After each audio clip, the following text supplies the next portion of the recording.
जरा एक लम्हे के लिए तसव्वुर करें कि आपको एक कमरे में बंद कर दिया जाए जहां न रोशनी हो, न आवाज हो, न दरवाजा खुले, न कोई आपको जवाब दे, और आपको बताया जाए कि अब आपको यहां अकेले रहना है। न एक दिन, न एक साल, बल्कि ऐसी मुद्दत तक जिसका हिसाब आप नहीं कर सकते। दिल कांप जाता है ना? मगर हकीकत यह है कि हम सबको एक दिन इससे भी ज्यादा गहरी तन्हाई का सामना करना है, और वो है कब्र की तन्हाई। क्योंकि कब्र की सबसे खौफनाक चीज अजाब नहीं बल्कि वो अकेलापन है, जहां इंसान पहली बार समझता है कि दुनिया की सारी भीड़, सारी मसरूफियात, सारे रिश्ते सब पीछे रह गए, और अब सिर्फ वो है और उसके आमाल है। और आज हम इसी कब्र की तन्हाई के बारे में बात करेंगे, ताकि जिंदा रहते हुए हम वो तैयारी कर लें जो मरने के बाद मुमकिन नहीं होती। इंसान दुनिया में शायद ही कभी अकेला होता है। बचपन से बुढ़ापे तक वो आवाजों, लोगों, रोशनियों और ताल्लुकात में घिरा रहता है। घर में खानदान, बाहर दोस्त, हाथ में मोबाइल, कानों में शोर, दिल को बहलाने के हजार सामान। मगर जैसे ही मौत आती है, एक लम्हे में सब छिन जाता है। कब्र में उतरते वक्त न कोई दोस्त साथ जाता है, न खानदान, न दौलत, न नाम, सिर्फ एक कफन और आमाल।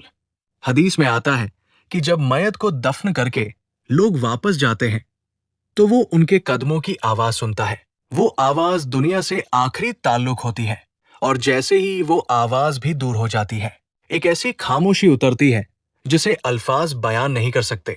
यही वो लम्हा है जब इंसान को एहसास होता है कि दुनिया में वो कभी इतना अकेला नहीं था जितना अब है। कब्र में न दरवाजा है, न खिड़की, न पुकारने वाला। वहां सिर्फ आमाल साथ होते हैं। अगर आमाल नेक हो तो वो साथी बन जाते हैं। हदीस में आता है कि नेक आमाल एक खूबसूरत चेहरे वाले शख्स की सूरत में आते हैं और कहते हैं, घबराओ नहीं, मैं तुम्हारा अमल हूं, मैं तुम्हें तन्हा नहीं छोड़ूंगा। फिर कब्र कुशादा हो जाती है, खुशबू आती है, रोशनी भर जाती है, और इंसान की तन्हाई सुकून में बदल जाती है। मगर अगर आमाल खराब हो तो वही आमाल खौफ बन जाते हैं। कब्र तंग हो जाती है, अंधेरा बढ़ जाता है, और इंसान समझता है कि दुनिया में जिस चीज पर वो भरोसा करता था वो सब धोखा था। असल सरमाया तो वो था जो उसने भेजा ही नहीं। एक शख्स बयान करता है कि मैं एक रात कब्रिस्तान से गुजर रहा था। हवा साकित थी, दिल में अजीब खौफ था। मैं एक कब्र के पास बैठ गया, और अचानक दिल में ख्याल आया कि यहां लेटा शख्स कल तक मेरे जैसा जिंदा था, हंसता था, खाता था, बातें करता था, मगर आज खामोश है। न वो जवाब दे सकता है, न वापस जा सकता है। वो कहता है कि उसी लम्हे मुझे ऐसा लगा जैसे कब्र चीख कर कह रही हो कि ऐ जिंदा इंसान, जो करना है अभी कर ले, क्योंकि यहां आकर हाथ खाली रह जाते हैं। उस शख्स ने कहा कि मैं रोता हुआ वापस लौटा, और मेरी जिंदगी का रुख बदल गया।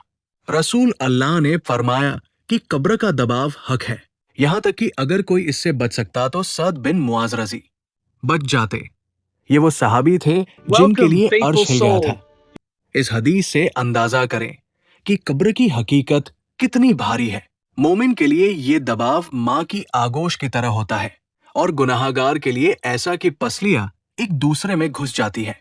यही वो लम्हा है जब इंसान दुनिया की ताकत, शोहरत, गुरूर सब भूल जाता है, क्योंकि कब्र में कोई हैसियत नहीं चलती, सिर्फ अमल चलता है।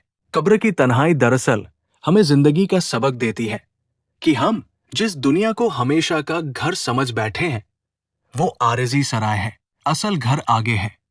यहाँ के रिश्ते वहीं तक साथ है जहां तक सांस है। उसके बाद सिर्फ वो चीज साथ जाती है जो अल्लाह के लिए की गई हो। एक सजदा, एक सदका, एक माफी, एक आंसू, एक सच्ची तौबा। यही चीजें कब्र की तारीकी में रोशनी बनती है, वरना इंसान अपनी ही गफलत के अंधेरे में डूब जाता है। दोस्तों, कब्र की तन्हाई डराने के लिए नहीं, जगाने के लिए है। हम अभी जिंदा है, हमारे पास वक्त है, सांस है, मौका है।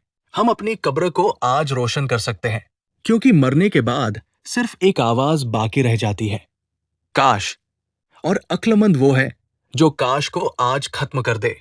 अल्लाह हमें ऐसी जिंदगी दे कि जब हम कब्र में उतरें तो तन्हाई खौफ न बने बल्कि सुकून बन जाए, और फरिश्ते कहें कि ये मुतमिन रूह अपने रब की रहमत की तरफ लौट चल।